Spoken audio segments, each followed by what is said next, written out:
Hello, Tom Levecchia here with the latest edition of the New Theory podcast. I am exceptionally excited about today's guest, Dan Henry, who had the pleasure of coming across his podcast and reached out, said, want you on the show.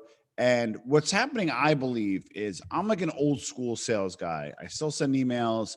I don't use a Salesforce.com. I use a spreadsheet, if anything, a lot of my gut. And although I'm pretty good at sales, I am terrible at the process and execution. What I learned of Dan is he is the expert. He keeps me engaged, and he sends some really relevant content. So I asked Dan to come on. He's got a book. He's got a podcast. We're going to go through all that. Dan Henry, welcome to the New Theory Podcast. How you doing today? I'm doing great. How are you doing? I'm doing well. So give us a little bit of a background and tell us what makes you, you. I spent a large portion of my life working for other people. I was a pizza boy for about 7 years. I know that seems cliche, but back then it wasn't. Yeah. I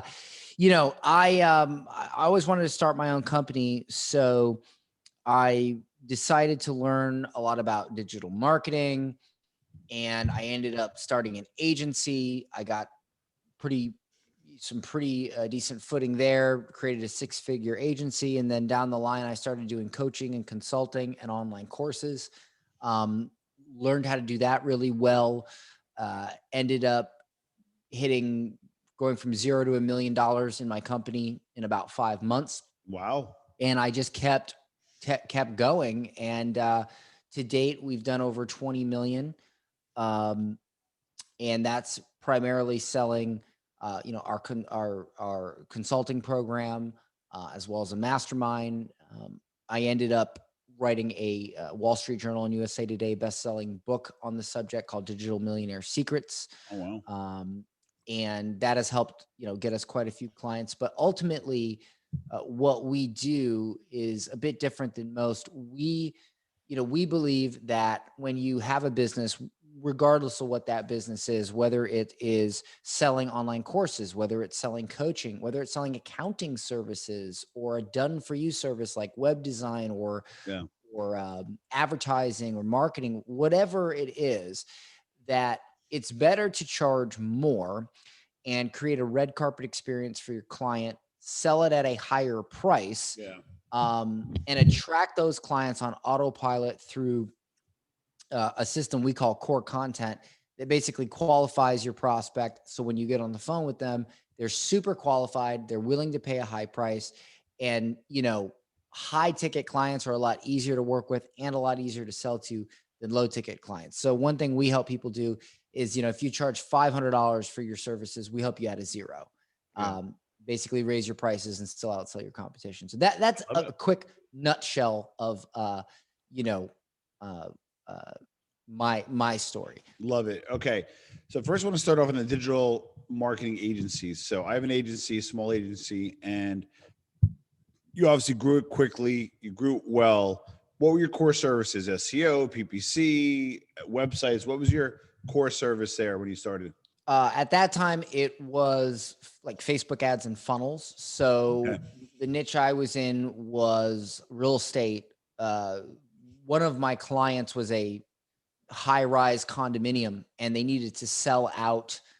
It was these micro condominiums. They needed to sell them out before the building was actually built. And so I created a marketing Facebook ads and funnel around that, that helped them sell, get appointments to sell out that condo. And now I don't do that anymore. I haven't done in a while. So I mainly stick with consulting now, but that was the agency. So it was Facebook ads and funnels, basically getting people clients, which is, sort of what I've always done my whole career. I've been very good at getting clients, which is why the name of my company is Get Clients. Get Clients. There you go. Okay, that makes sense. But where I'm interested in is, so you get to the point where the agency is doing well, right? Do you exit and sell it, keep it on autopilot? Do you sell into those same clients for your new service? I want to get a feel of your migration, because you're at a really good point right now, but I want to get there. So what did you do with your agency, and then talk us about what you did next? So my whole life, I've loved teaching. Yeah. I was a martial arts instructor. Fantastic. I just have a knack for teaching. And so I could have sold it and started an info business, but I just decided to focus, and I just converted. I just stopped accepting new clients. I converted over to consulting, and I created an online course around it. Because, for me, I'd rather serve 5,000 people and help them Yeah.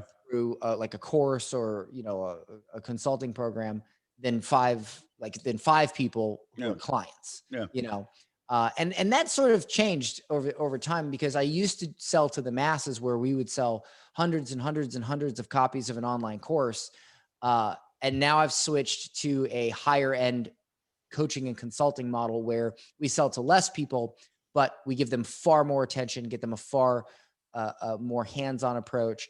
And my footing has landed there. But I Right. know I did not sell the agency. I just converted it to more of a, instead of done for you, it was, Done with you. with you, Yeah. or consulting. So Okay. So that just makes 'cause that's sense, my right? preference. That makes sense. So if I fully appreciate the migration, it's um, agency, B, product and the consulting service, and then C is the product and the consulting, higher end coaching, helping people. Do you have a specialty in certain vertical, or are you agnostic on the vertical for your consulting? Well, I personally like to have a consulting program and a mastermind. Okay. Here's the thing I've learned, though, is that the way, and this is where people get mixed up. The way in which you sell it is the same. Yeah. Like I've developed a way to sell things. Yeah. It doesn't matter if it's a course, a coaching program, a done for you service, an event, a mastermind, a software. That has really no relevance whatsoever. And if you think it does, you probably need a lot of education when it comes to marketing. Good point. But the truth is, regardless of what I've done over the years, I've always sold it the same way, and Okay. I've improved that way. But that way has remained at its core the same. And so that's what I've helped other people do, regardless of what business they're in. I've helped them sort of use the system that I've created over time. The only thing I don't do, or I don't help people with, is selling like, fidget spinners or something like that. So it has to be like a transformational product. Yes, and you're at a good point where you could pick and choose who you work with. What's the toughest no you had to say to? What's the toughest turn down or no to a client that you had to say? You don't have to So give specifics, but So what to be quite honest with you, I like saying no. Sometimes it entertains me more than saying yes. yeah, I'm because we have two programs. One is where you work with my team, and one is where you work with me. So I'm pretty picky on the second one. yeah, Um, and if I get on the phone with you and I find that you're going to be a pain yeah, and you're not coachable, I just say no. yeah, Because here's the deal. Imagine if you signed on a client, and from the beginning that client is going to be a pain. yeah, The amount of work you're going to have to do is so much more than just finding another client that's a good fit. correct. And the other thing is, and I protect this with my life, my reputation. And look, let's be honest. In my career, I've tried some pretty crazy stuff. Yeah, I've come out with some ads that some landed great and they were hilarious, and some didn't quite land and they offended a lot of people. And yeah, so in my career, you would think that with that, maybe my reputation could have been tarnished by a few missteps in an ad or something that didn't come off right. But the truth is nobody remembers mistakes like that, because my results speak for themselves. And the success rate that we have is so absurdly high for the industry. And the reason for that is because I say no. yeah, If I have a client come on that I know for a fact I will get a result for, I I say yes, yeah, and I offer them the program, because I know that when they come in a few weeks, or a couple of months, I'm going to get a testimonial that is going to sell 3, 4, 5 or more clients in. So why, I always view it that way, is why would I take on somebody that is iffy, or that I know they're going to be a pain, or they're not going to get results? I wouldn't even offer the program, because if I only take on people I know I can get results for, that becomes an asset to my business, which gives me even more people, and it snowballs. And that's sort of the genesis, the idea that I've had this whole time. It's like, look, it's more profitable to say no. I met a billionaire once. I did some work for him years ago, named Jeff Brandon, and he said the most profitable word in the English language is no. And when you really understand that as an entrepreneur, it takes discipline, but it can help you greatly. How do you handle no's? In what context? So there is a client you want to work with, you believe and know you can add value. At that point, they don't necessarily see the value. They tell you no. And I'm like you, I think the most meaningful conversations, I'm not talking socially, but the most meaningful conversations start with no. What are your thoughts on that? And have you handled a no before? Well, for me, we don't get a lot of no's, at least in that context. We get, I may not have the money, but we don't get, no, I don't see the value. Because the way we take calls with clients, you would never get on the phone with us if you didn't see the value. We have a system I call core content that filters that out. So I personally, because I don't do cold calls, I don't do cold outreach. Yeah, you don't do outbound. Yeah, I'm all about inbound attraction marketing. So I don't really get a no, I don't want your program, or no, I don't see the value, because that's just not how our client attraction, that's not how our system works. Yeah. But we do get like, I'm not sure this is for me, or I'm not sure I would be able to take advantage of it, or I don't have the money. And when it comes to that, and this is a sales thing that most people don't understand, when somebody gives you an objection, because that's what that is, that's called an objection. Yes. 99.9% of the time, the objection that someone says with their mouth is not the objection they're thinking. Yeah. I'll give you an example. Please. Let's say somebody says, well, I've taken programs like this before and I haven't got results. What makes you any different? Most people in that sales situation will go, well, this is why we're different. And they'll just start saying all the reasons they're great. That's the worst thing you can do. What you simply do, and you do this in almost every objection, you ask for clarity. You say, well, let me ask you a question. You say you've taken programs in the past. What specifically did you not like about them? Yeah. Now they're going to tell you a reason. Correct. They're going to say, well, I never got time to answer my question because I'd get on the calls a few minutes late and we'd run out of time. So now that I hear that, now I personally know in our program, we have a policy. Everybody gets their question answered. We don't end the call unless everybody gets their question answered. I know that because I know my product, I know my program. So correct. At that point, I would say, well, in our program, we have a policy, and I would tell them that.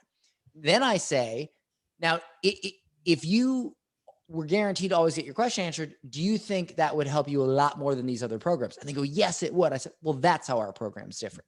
And so that way I address their actual objection. Yeah. Now, if they say, well, I want to be able to have, the owner's, his phone number and his email and call him anytime at night, then we would say, well, we ain't going to do that. Have a nice day and hang up.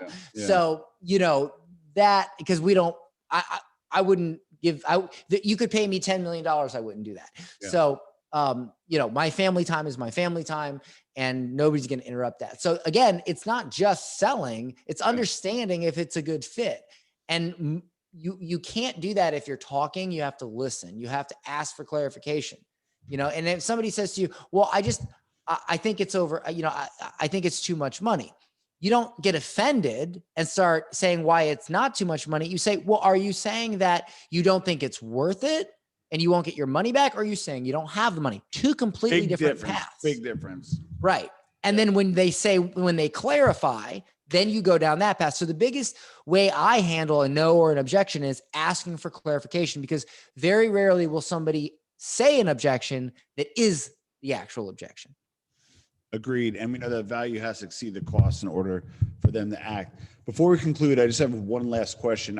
We had a client situation where troubled client, they're the least spending client and usually the most difficult, right?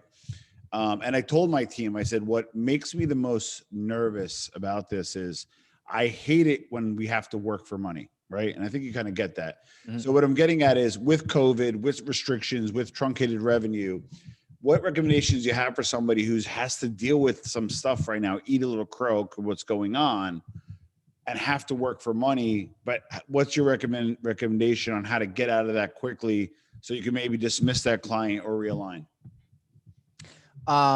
Well, I could give you an answer, but I would like to ask for a specific example to give you a better answer. Are you able to give me a specific example? Yeah, so I have an example of a client that we took on as a retainer. We're like you. We have our transactional side, which we have media stuff, buy and sell, and then we have a retainer clients, and we're super picky like you on retainer clients. We took a retainer client on a little bit of the lower end than we normally do. We kind of need the revenue because we're working on a new project, so we need the money, really not for profit, not for buying a Bentley, but to feed our new venture, which is kind of at a deficit but growing. And we took on this client, very difficult, and we kind of need the money, but it's like, wait a second, like it's taking a lot of time, and it's like devaluing us a little bit. But kind of need the money still. Like I'm a little older. I'm not old, but I'm older. I got 3 kids. I got a lot of responsibilities. I don't pulse. Like I didn't lay people off during the COVID situation. I didn't, play games. I run at losses, even though I could have laid people off and they could have even got more money. I'm I think employees are number one, not the customer, because employers are number one. They'll treat the customer number one. So I just hate working for money, and I hate when my team has to. So I want advice for people like me or people listening like, Jesus Christ, Tom, I'm working for money too. How do I get out of it and be closer to a Dan Henry model? Okay, so you're not going to like my answer at all. You're going to hate it. That's all right. So I'm going to answer it in 2 ways. Number one, the best thing you can do in a situation like that is realign expectations. So like say, listen, because ultimately you want to sever the relationship because you can easily sell somebody new for more money. That's not a pain, but you can sometimes just say, listen, here's the deal. This is the new set of expectations. If we want to move forward, here are the expectations. Yeah. Here's the price. And if you don't want to move forward, that's totally fine. Yeah. Just let me know. And then either you exit the relationship or you realign the expectations and you're good. However, on a deeper level, and this is the part you're not going to like, honestly, and I say this to everybody, not because it makes me popular, because it's the truth. Yeah. You haven't made millions with one business and things aren't delegated, things aren't proper. You have no business creating a second business. So if you're making decisions that are less than ideal and break your principles in one business to fund another business, you probably shouldn't have that other business. And that's the truth. That's a good point. Wow. I love it. See, that's why we have Dan Henry on. Dan, how can we find you? You can check out the Dan Henry Show, and I got a few extra minutes if you want. But you can check out the Dan Henry Show. It's on Apple, iTunes, and all that. You can grab a copy of my book, Digital Millionaire Secrets, at digitalmillionairesecrets.com. But honestly, where I have all of that sort of in one place is our main website, getclients.com. We have an awesome blog with some free stuff, the podcast, the book. We have a free webinar training, a lot of cool stuff on getclients.com. That's like the central hub where you can check out my stuff. So that's how to. All right. So we got the wrap up, but we're going to do some additional bonus content, as they say. So I'd love to hear your strategy, not advice, your strategy. You got the book. Now I know what it takes. I do bestseller campaigns. So I know what it takes to get on WSJ, USA Today. That's not easy. That's actually even arguably harder than New York Times. So I know what it takes to get there. So you sold a lot of units. In terms of the podcast, I know podcasting is a labor of love. What is your strategy? Are these profit centers for you, attraction tools, more of a hobby because you love doing it to get the message out? I want to hear those 2 products and where do they fit into the Get Clients strategy? That's a great question. I'll be happy to go over it. So this is what I call the core content system. This is what we teach all of our clients. I don't care what you sell. This is what we teach. So what I do is very different than a lot of people. I create one core piece of content, and generally you could call that a webinar or a VSL, a case study, perhaps a book. My webinar and my book have a lot of similar information, so I sort of count those as one. But essentially, it's one piece of content that once your customer, whether that comes from Facebook ads or whatever, when they watch or consume that content, it fully qualifies them, right? Yeah, okay. And there's either they come out of that content in one of three situations. And the goal is to get them to book a call to speak with us. And I get it. A lot of people like to sell stuff over an order page. Let me just tell you, switching to a phone call, it may seem like it's more work. It ain't. It's far less work, and it's easier to move things. Like if you want to raise your prices in a funnel, it's like a 2-week process. Yeah. You want to raise your prices over the phone, you just say 10 instead of 5, right? It's it. So it's a much easier business to run, even though you add that one. You're taking like 5 things away that you don't want to deal with, just and add one thing you don't want to deal with. So you still, anyway, I digress. The point is this: when they're done with the content, there's only one of 3 options.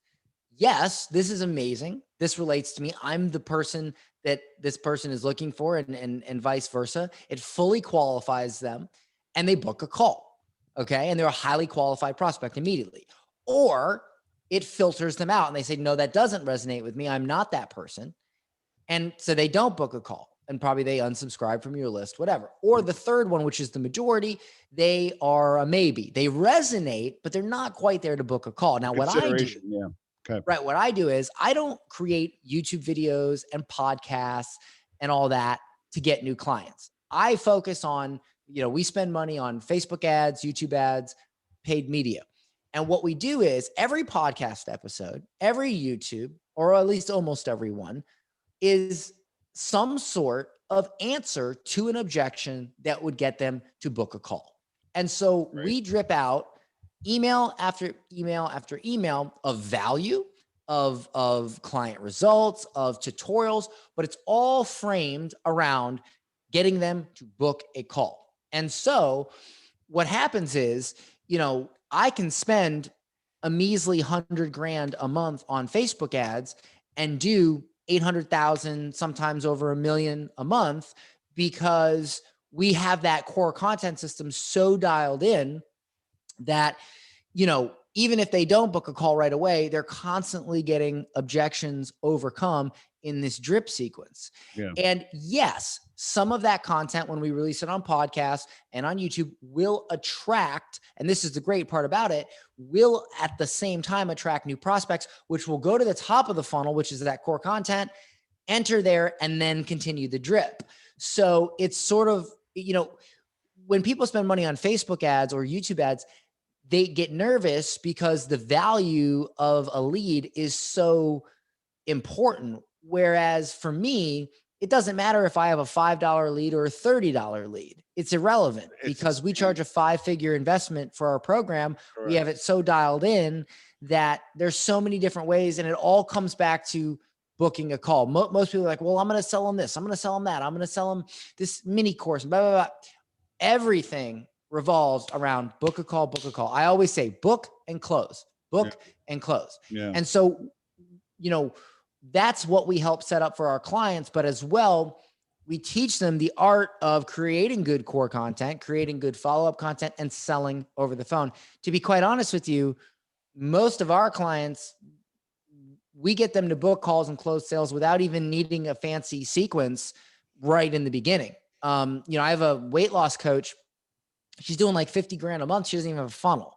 But when you want to scale that and you want to organize everything and have everything great, then you build out this core content system with all this drip stuff.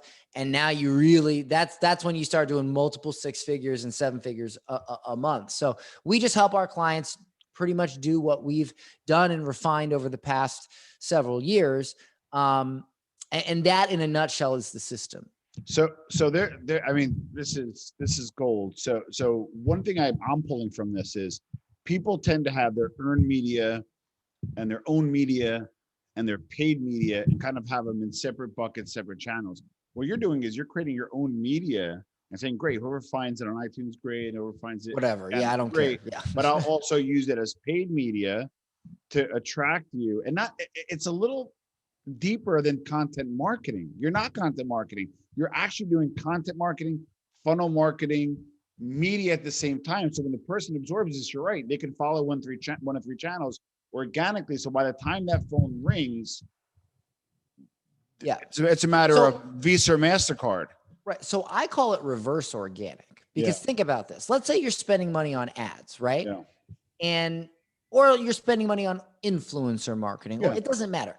The point is you're spending money on that. So Correct. why not get the most for your money? Why sit there and go, all right, well, I'm going to focus on Facebook ads and YouTube ads, but then I'm going to go over here and focus on making a blog or a YouTube channel that attracts new customers, when you can just focus on, the way I do it is I create content that speaks to the people that already came into my world. So it increases the lifetime value of that customer. It makes that customer more valuable, and it's still content that other people may find, and then go into the top of the funnel, go into that initial first piece of core content. I don't sit there and go, what new content am I going to create to bring new customers? I'm going to say, what are the people that I've already paid for want to hear that'll get them off the fence? And so, and that's not to say that every once in a while, I don't mess around and try to put a new YouTube video out that may blow my channel up, but then again, I also have years of content, and I have the best of the best that I can put into a drip sequence. So at this point, I can kind of mess around and see if I can do all that, but you don't need to do that in the beginning. I mean, look, I'm going to be honest with you. And I don't mean this to be a jerk, but I know a lot of people that do multiple six figures a month and have for a while, and they don't have the lifestyle that they want because they're spending most of their money on all these different ways to acquire clients, and their profits are down. I remember years ago, I hit $1 million in sales, and I got that little, gold 2 Comma Club award from ClickFunnels. Well, about 40 days after that, I posted a screenshot of a cool million in my bank. And I said, listen, guys, I said, it's one thing to earn this 2 Comma Club award. It's another to have $1 million in the bank. Correct. And I've been able to, in the past 4 years, I've been able to lean out my business where I've increased the profit margin so dramatically above industry average that I've been able to create a 7-figure investment portfolio. I started a yacht business where I bought a $2 million yacht. Yeah, I read that. We charter it out. Yep. I own multiple pieces of personal real estate. I'm heavy into stocks, crypto, just all kinds of stuff with all, and I talked to my CPA and she says, Dan, I work with a lot of people in your industry and you're like stupid profitable compared to most. And I always attribute that to the fact that I'm not out there trying to do a million things. I'm trying to do one thing good and maximize it to the hilt. Not, let me spend all this money on a YouTube channel and try to grow that. And let me spend all this money on a podcast. And I don't even take guests on my podcast. I mean, I do every once in a while, if I think it's something that my audience would like, but for the most part, I just say, hey, are you guys dealing with this issue? Here's how you get over it. And by the way, if you need help, book a call with my team. Go to getclients.com and book a call. And these are people, the majority of them already watched my core content. They're already on the fence. So that podcast episode, and if you go to our website, you notice there's a podcast episode. And then right underneath that, it says, hey, did you enjoy this episode? If you need help, apply to become a client. So everything always revolves around booking a call and applying. I have some questions. It's kind of funny. So Dan and I, before the call, were like, we keep it organic, blah, blah, blah. And I'm sitting here and I'm writing notes, which I never do. So I got 3 questions before we conclude. I don't, in 300 podcasts, I might've took notes 3 times. All right. Number 1, where do you stand on the good, better, best menu pricing model? I don't even know what that means. So good, better, best is C-class, S-class, E-class, and then maybe super is Maybach. Do you just want to sell Maybach and S-classes, or do you have a C-class offering to get them along their journey so when they can afford S-class, they'll buy it from you? No. Okay, that's a huge misconception in this industry. The idea that you need to sell somebody something low ticket to get them to buy high ticket is a falsehood perpetuated by info product marketers that have been around for years. That's just not true. The truth is you have a low ticket market and you have a high ticket market. Yeah. Now pay very close attention because this is huge. Yeah. Low ticket people think and behave in a certain way and high ticket people do. Now, low ticket people need a lot of convincing. They only buy products that are a few $100s or a few $1,000s, right? Then you have high ticket people that they say, you know what, screw all this. I want the best. I want the best. I want to know that I'm going to get a result and I'm willing to pay for it. And those are the people that pay 5, 10, 50. Like I'll give you an example. My mastermind is $55,000 per year. I sell, when it's open, I sell sometimes 2 to 3 of those a week. Wow. And the thing is you might think, oh, well, Dan, they probably bought your other program and then they sent. No, I'd say about 70% of them bought that as a first purchase. And that proves that some people just want their problem solved to the absolute best. And like, that's why you have people that will go into a buy here, pay here car lot, and they will argue for 2 hours over a $1,500 car. People that go into a Ferrari dealership, they pick out the Ferrari they want, they buy it, and they drive off, period. Or wait. Right. And so what happens is most of the education out there teaches you to talk to and sell to a low ticket market. And yes, you could sell somebody low ticket, and over the course of several months or even years, you could get them to ascend to high ticket. Sure. But the high ticket market exists. They're ready to buy high ticket as a first purchase now, but nobody teaches you how to talk to them. No, there's hardly any education out there on how to speak to high ticket people versus low ticket people. The truth is, high ticket people require a completely different approach. They appreciate different things and they're easier to sell to. So what we do as a company is we teach our clients how to talk to high ticket people, not low ticket people, so that you can sell high ticket from the beginning as your only product. The truth is, if you haven't made at least a couple million with your business or your offer, high ticket, you ain't got no business creating a low ticket offer. You can totally sell at high ticket from the very beginning. Now you might say, well, Dan, you have a book that's $10. And well, sure, I do. I will say this. Number one, I made $10 million before I ever wrote that book. Number two, books are the one exception. Because high ticket buyers do not buy low ticket products. I will not buy a low ticket product. I don't got time to go through a low ticket product. Yeah. I want to buy consulting. I want to buy an event, a mastermind. I want to buy something that's going to solve my problem completely. The one exception is books, because smart people read books. Yeah. You will not find a Steve Jobs or an Elon Musk or any of those people that haven't read a ton of books. So that's the one exception to high ticket buyers, is they will buy books. But these little mini course and stuff, high ticket people, they don't want that crap. So by you offering a $997 or a $200 or a $97 product, you're just turning off high ticket buyers. You're just pushing them away. And then you're basically, when you sell somebody something low ticket and try to get them to buy high ticket, you're basically engaging in a multi-month therapy session to get them comfortable with the fact that they should spend that amount of money that they should have spent in the first place to get anyway. Whereas you ain't got to do that with high ticket buyers. And the first thing to do to learn how to attract high ticket buyers is to become a high ticket buyer yourself. Correct. Because there's no way you can sell high ticket if you're not willing to invest high ticket. That's called being a hypocrite. There'd be too much internal conflict. You won't be able to do it. So I hope that answered your question. All right. Got a few more before we conclude. Okay. So I want it as the entirety, not the recent, from all the way to college general, all the way to the local micro. Where do you stand on influencer marketing right now? And do you invest in it? It just depends on the situation. So in my industry, I don't do a lot of influencer marketing just because most of the influencers in my space sell their own stuff. There's just not a lot of opportunity there. I do, however, I just released my first e-commerce product. It's a daily planner, and I made my own planner to stay productive over the past several years. It works so well. We made it a product, and we've begun selling it on like a Shopify store. We're probably going to put it on Amazon soon. And so that product is a very special type of product. It's probably the highest quality planner you've ever held in your hands. And it's been doing very well just with my list.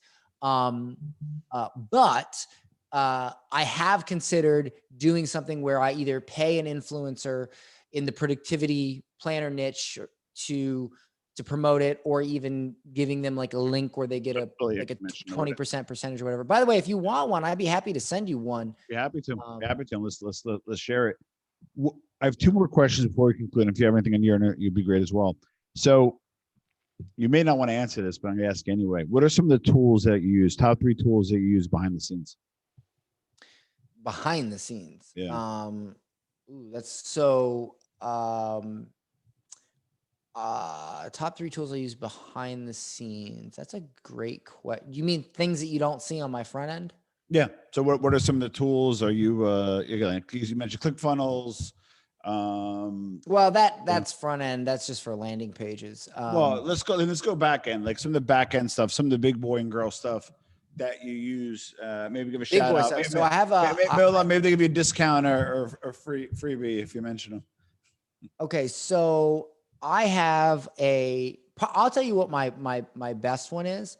And I have a link with a tutorial video Okay. that I can send you. Let me just make sure I got the right link. Yeah. But basically, one of the biggest problems is knowing where your ads and your efforts are coming from, like being able to properly track. And Yeah, attribution, of course. The attribution that was such an issue in my company that, we really had a tough time with that, because if you don't know where your sales are coming from, it's so hard to scale. I ended up speaking with a friend of mine who's another big influencer, and we talked about it years ago, and he ended up creating a software, and I've been using it since the beginning, and it's just changed the game. I can't imagine not using it. I'd be happy to give you, I have a little tutorial video on how I actually use the software. I'd be happy to give it to your audience for free, but I don't talk about it too much because it's sort of like my secret weapon. I was going to say, that's why I asked. I was wondering. Well, if you want, I can give you a link. Yeah. I can make it active right now. It's getclients.com/secret. And it is a tutorial video on how I use this software to track my attribution. So this whole, like, for instance, this whole Facebook iOS thing that's been happening, I'm sure you've heard about it, where everybody's freaking out. That doesn't affect me in the slightest, because I haven't used Facebook or YouTube tracking or attribution for well over a year, because I don't need to, because I use a completely different thing. And it's not, I used to try like Wicked Reports and all these other softwares, could never get them set up, like, ever. On our end, we keep it simple. We use like dynamic numbers or bit.lys and all that kind of crap. But I know what you're saying. You want a deeper understanding of your attribution. So in order to have that, how can you scale? So that makes perfect sense. Yeah. So I'm here, I just made the link active. Perfect. So if you go to getclients.com/secret, I have a tutorial video, and I literally show exactly how I use the software for attribution. And if it seems like something that you're interested in, you can check it out. But honestly, it's not, you got to be spending a little bit of money to make it worth it. But man, I would not, I would not, absolutely would not be able to scale without it, for sure. Last question I have, and we linked, I'm happy that we linked. So one of the things, is earned media, and I'd be interested in having your answer, depending how you are with your progress, your business, startup, 6 figures, 7 figures. Where do you stand on having and retaining PR? Is it something you think you should just create a whole shit ton of media, get it out there? You don't need an agent these days. Know what? I want to do what I do best. Let an agent do that for me. I want to know where you stand in terms of having PR representation, and do you invest in it personally? So I have recently, but one of the reasons I didn't in the past was because I couldn't track it. Now I can, because I have that software. But there we go. So now when I do PR, I can specifically track it, and I can know, okay, well, is it worth it or not? I'm gonna give you the real answer. Yeah. Do I think you need PR to grow from the beginning? No. I think, I grew through paid media and things like that. And so my personal approach is no. Now that I have a lot of money to play with, I have messed with it. Yeah. I do have, people that I work with are very good. They got me verified on Instagram and Facebook. And so that's nice because it lowers your ad costs when you're verified. It looks good. So, now that I have the company that I have, I don't mind spending money on things that will improve my business and polish it. But if you're just getting started, I think it would really depend on what your product was. Because if like you have a make money online course on making money, probably not. But if you have like a really cool, unique product, like a physical product that's just so cool, like, I don't know, like you remember when they had those scraper things that when they were brand new, where you could like defrost a windshield in like 10 seconds, maybe PR would do great for that. I'm probably not the best person to ask about it, 'cause that's not how I grew my company. But I think that it really just depends on what your offer is and what you're trying to do. But no, I personally don't make that a huge pillar. Got it. Makes perfect sense. So Dan, I always say, look, if you do something worth talking about, people will talk about it. Don't pay for people to talk about it. Agreed. It's gotta be organic. So Dan, one last getemails.com and just give you social handles. No, please no. I mean, getclients.com. I don't even know what that other website is. Getclients.com. We'll put a link below. Dan will share some links. We'll share it with you guys. Dan, I had high expectations on this call. You exceeded those expectations. You gave us a little extra time, folks. So make sure you listen to this point and check Dan out. And definitely, if you're in the space, reach out to him for consulting and tell him New Theory sent you. Dan, thank you so much. Hey, thanks, Ben. I enjoyed coming on.